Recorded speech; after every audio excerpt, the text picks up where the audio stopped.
Welcome to our last week of assignments before we have a holiday break. Today I'm just going to quickly review the things you need to know in order to do well on your Unit 4, the CEL test. The unit review is a little bit different this time. I put it into kind of a test format simply because it's a little more succinct and a little easier for you to take that way, but just realize that even though the Unit 4 review is quote-unquote a test, it shows up as a test, it's not really. You won't see the questions written in the review, you'll just see a space to write your answers. So the typical chapter review that you would look up the question and then look up the answers in your book, it's still that. So I'll go into the review here so you can see what I'm talking about. Notice the directions, you won't see the questions, just a space to choose or write your answers, and you have to use your book. So the first question, notice here, is from page 192, questions 1 through 5, and I give you a drop-down list of possible answers for those questions.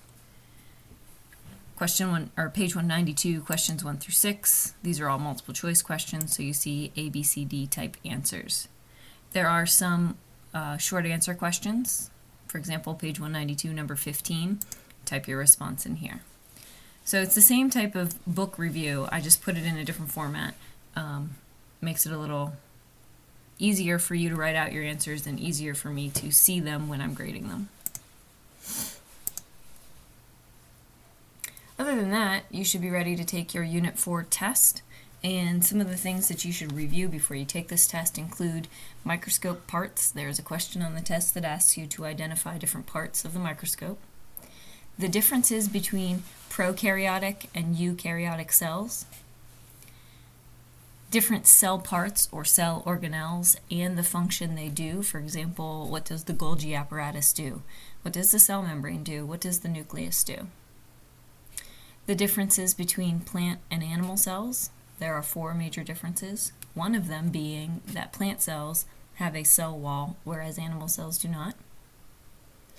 How are the different transport processes that happen through the cell membrane, including endocytosis, exocytosis, osmosis, diffusion, facilitated diffusion, and active transport. And the differences between mitosis and meiosis. What is the purpose of mitosis? What is the purpose of meiosis? What are the end products for each of those? And then, in order to help you get ready for your final at the end of the school year, I also included I think I included 5 questions that are review questions from units we've already done this year.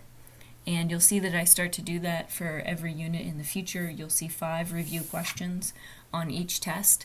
And those are questions that I took to help you review for the final at the end of the year.